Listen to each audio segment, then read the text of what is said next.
तो चलिए अब आगे बढ़ेंगे। पाकिस्तान नौसेना की पहली चीन निर्मित हंगोर क्लास पनडुब्बी अब कराची में दस्तक दे चुकी है। इसे पाकिस्तान की समुद्री ताकत बढ़ाने वाला बड़ा कदम बताया जा रहा है। नौसेना की पहली हंगोर क्लास पनडुब्बी 11 जून को कराची पहुंच गई। इसे इसी साल 30 अप्रैल को चीन के हैनान द्वीप पर पाकिस्तान नौसेना में औपचारिक रूप से शामिल किया गया था।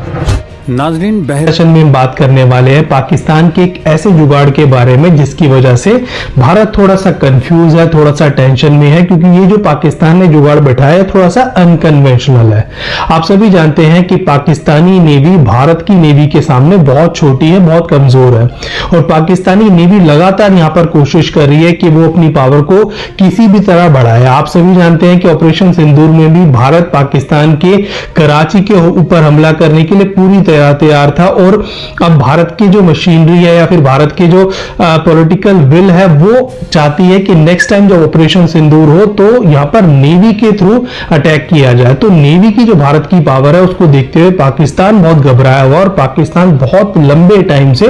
लगातार अपनी नेवल फोर्स को मजबूत बनाने में लगा हुआ है। अब पाकिस्तान की यहां पर ख्वाहिश एक और है, और वो है न्यूक्लियर ट्रायड की, यानी कि पाकिस्तान हवा से, जमीन से और वाटर से, तीनों तरफ से भारत के ऊपर न्यूक्लियर अटैक करने की जो कैपेबिलिटी है उसको अचीव करना चाहता है। हालांकि पाकिस्तान के पास अभी एयर में और लैंड से तो ये कैपेबिलिटी है, पर उसके पास यहां सबमरीन से या फिर वॉरशिप से इस तरह की कैपेबिलिटी अभी पाकिस्तान के पास नहीं है। तो इस चीज को बोलते हैं सेकंड स्ट्राइक कैपेबिलिटी। भारत के पास ये कैपेबिलिटी है, भारत के पास ऐसी सबमरीन हैं जिनसे न्यूक्लियर अटैक किया जा सकता है। तो ये जो सेकंड स्ट्राइक कैपेबिलिटी होती है ये किसी भी वर्ल्ड पावर जो कंट्रीज होती हैं उनके लिए बहुत इंपॉर्टेंट होती है कि अगर आपके जो प्राइमरी न्यूक्लियर सेट्स है अगर उनको डिस्ट्रॉय भी कर दिया जाए तो भी आपके पास एक ऐसा तुरुप का इक्का, एक ऐसी सबमरीन, एक ऐसा सिस्टम है दुनिया में कहीं पर जो कि आपके सेकंड स्ट्राइक को यहां पर मुकम्मल बना सके, उसको कंप्लीट बना सके। तो उसके लिए यहां पर ऐसी सबमरीन्स की जरूरत होती है जो कि न्यूक्लियर मिसाइल्स को कैरी कर सके और उनसे अटैक कर सके।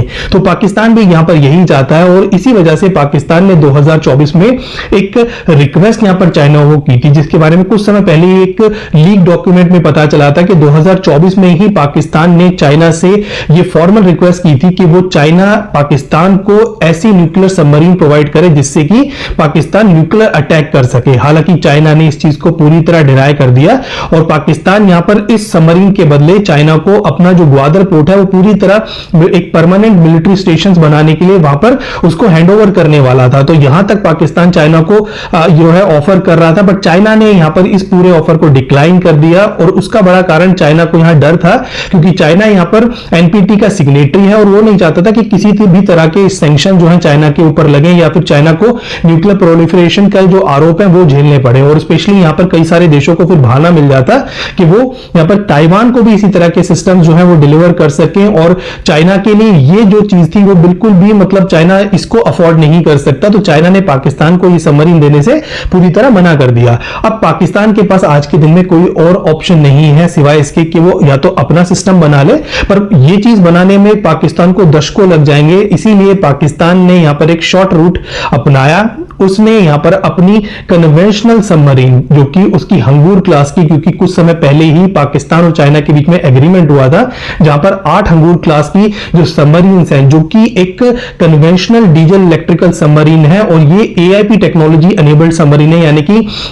एयर इंडिपेंडेंट प्रोपल्शन सिस्टम, जो कि आजकल की सबमरीन्स के लिए बहुत इंपॉर्टेंट सिस्टम है। और जितनी भी आजकल सबमरीन्स बन रही हैं वो जो लेटेस्ट सबमरीन है वो एआईपी सिस्टम पर ही बेस बन रही है, क्योंकि कन्वेंशनल सबमरीन्स को हफ्ते 2 हफ्ते में एक बार ऊपर जरूर आना पड़ता है, बट ये जो सबमरीन है वो 2 हफ्ते 3 हफ्ते 4 हफ्ते तक भी वाटर के अंदर रह सकती है विदाउट लगातार ऊपर आए हुए। तो इस चीज की वजह से एआईपी जो टेक्नोलॉजी है वो आज के दिन में सबमरीन्स के लिए एक तरह से जैसे एयरक्राफ्ट में स्टेल्थ टेक्नोलॉजी है, इसी तरह का ये एक स्टेल्थ है जो कि सबमरीन को अपनी गोपनीयता बनाने में या उसके छुपे रहने में बहुत जरूरी साबित होता है। तो पाकिस्तान ने यहां पर एआईपी अनेबल्ड 8 हंगूर क्लास की सबमरीन चाइना से रिसेंटली रिसेंटली खरीदी हैं, जिसमें से पहली यहां पर डिलीवर हो गई है। और इस सबमरीन में पाकिस्तान ने अपनी बाबर 3 मिसाइल, बाबर वही मिसाइल है जो कि पाकिस्तान ने अमेरिका की BGM 109 टॉमहोक क्रूज मिसाइल को रिवर्स इंजीनियरिंग करके बनाई थी। और यह मिसाइल पाकिस्तान को अफगानिस्तान से मिली थी, क्योंकि जब 2001 में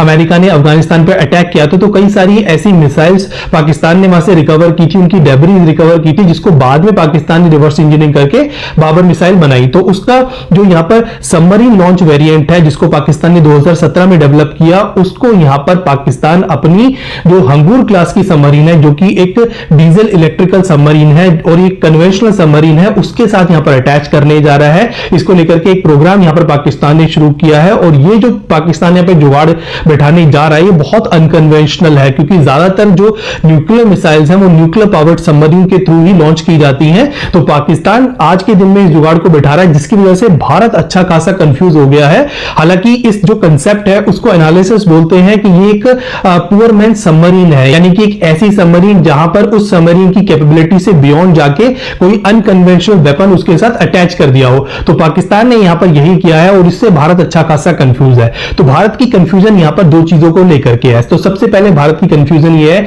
कि पाकिस्तान ने यहां पर कन्वेंशनल और न्यूक्लियर जो ऑपरेशंस हैं उनकी यहां पर लाइन बहुत ब्लर कर दी है, यानी कि भारत की अगर कोई सबमरीन आने वाले समय में पाकिस्तान की हंगूर क्लास की सबमरीन को कन्फ्रंट करेगी और इस कन्फ्रंटेशन में अगर भारत ने उसके ऊपर अटैक करके उसको डुबो दिया तो उस समय एक न्यूक्लियर वॉर छिड़ सकती है, क्योंकि भारत को यहां पर पता नहीं है कि किस सबमरीन के अंदर यहां पर न्यूक्लियर वेपन्स हैं और किसके अंदर कन्वेंशनल वेपन्स है। तो यहां पर कन्वेंशनल और न्यूक्लियर ऑपरेशंस की जो लाइन थी वो पूरी तरह ब्लर हो चुकी है और भारत यहां पर एक तरह से कंफ्यूज है और आने वाले दिनों में यहां पर न्यूक्लियर एस्केलेशन के जो रिस्क है वो कई गुना बढ़ जाते हैं। इसी तरह पाकिस्तान को भी आने वाले दिनों में यह नहीं पता चलेगा कि जो उसकी सबमरीन है वो न्यूक्लियर कैपेबल सबमरीन हिट हुई है या फिर उसकी कन्वेंशनल सबमरीन हिट हुई है, क्योंकि जो कन्वेंशनल सबमरीन्स हैं वो पाकिस्तान तो यहां पर काफी सारी नंबर्स में ऑपरेट करेगा, पर किनके ऊपर यहां पर न्यूक्लियर वेपन को डिप्लॉय किया गया है ये भी एक पाकिस्तान के लिए भविष्य में कंफ्यूजन क्रिएट हो सकती है। तो यहां पर रिस्क ऑफ न्यूक्लियर एस्केलेशन काफी ज्यादा बढ़ जाता है, तो इसी वजह से भारत बहुत कंफ्यूज हो गया है। इसके अलावा भारत यहां पर इस सबमरीन की कैपेबिलिटीज को लेकर के भी बहुत कंफ्यूज है,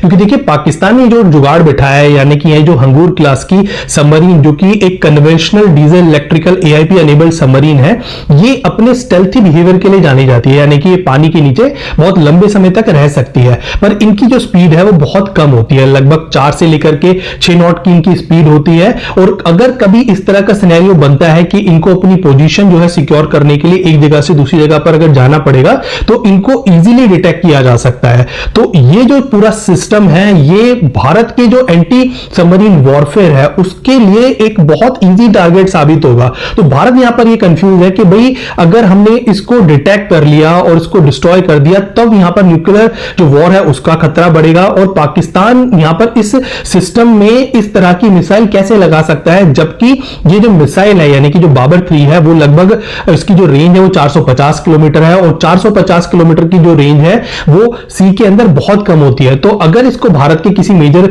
इंस्टॉलेशन पर अटैक करना है, न्यूक्लियर अटैक करना है, तो इसको भारत के बॉर्डर्स के आसपास आना पड़ेगा और भारत के बॉर्डर के आसपास इंडियन ओशन में, अरेबियन सी में भारत ने एंटी सबमरीन वॉरफेयर टैक्टिक्स के तहत इतना मजबूत इंफ्रास्ट्रक्चर खड़ा किया हुआ है। यहां पर एक पूरा एक ऐसा सेंसर आर्किटेक्चर हमने बनाया हुआ है कि कोई भी ऑब्जेक्ट हमारी आंखों से यहां बच नहीं सकता और अगर पाकिस्तान की सबमरीन यहां पर आने की कोशिश करती है तो 99% चांस है कि भारत इसको डिटेक्ट कर लेगा, क्योंकि इस समय भारत के पास दुनिया में best anti submarine warfare systems हैं, जिसमें से एक हथियार ऐसा है जो सिर्फ भारत और अमेरिका के पास है। जी हम बात कर रहे हैं बोइंग P-8I पोसाइडन के बारे में। तो बोइंग P-8I पोसाइडन में जो आई शब्द है वो सिर्फ इंडिया के लिए है, यानी कि बोइंग ने इस एयरक्राफ्ट को पूरी तरह इंडियन नेवी की नीड्स को ध्यान में रखते हुए बनाया है और इसके अंदर काफी सारे ऐसे सिस्टम्स हैं जो कि अमेरिकी वेरिएंट जो कि P-8A है, A मतलब अमेरिका, तो उसके अंदर नहीं है। तो हमारे पास जो P-8I पोसाइडन है वो दुनिया में इस समय एंटी सबमरीन वॉरफेयर में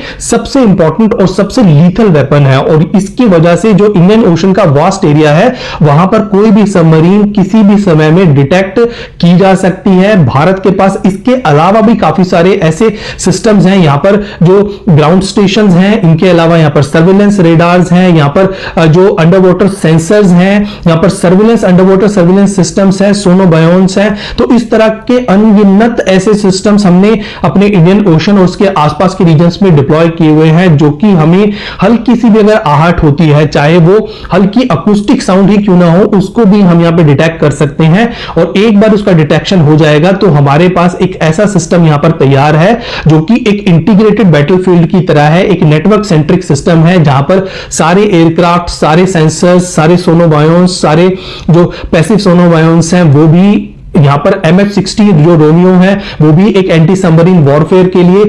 जो है जाना जाता है। वो स्पेशली एक ऐसा नेवल हेलीकॉप्टर है जिसको बनाया ही एंटी सबमरीन वॉरफेयर के लिए है। तो यहां पर उसका खुद का डिपिंग सोनार है, सोनोबायोन्स है, इसके अलावा इसमें लाइट वेट टॉर्पिडो से अनेबल्ड है। तो और ये किसी भी कोवर्ट से, किसी भी फ्रिगेट से फ्लाई करके अपने ऑपरेशंस को कैरिड आउट कर सकता है। तो कह सकते हैं कि किसी भी ऑपरेशन में, किसी भी एरिया में ये हेलीकॉप्टर और जो लॉन्ग रेंज मिशन होते हैं वहां पर P-8 पोसाइडन जो है वो एक तरह से कवरेज प्रोवाइड करता है। तो कुल मिलाकर के यहां पर हमारे वाटर के अंदर और वाटर के सरफेस पर और एयर के अंदर तीनों तरफ यहां पर लेयर्ड एक तरह से सेंसर सिस्टम्स हैं जो कि किसी भी सबमरीन को यहां पर डिटेक्ट कर सकते हैं।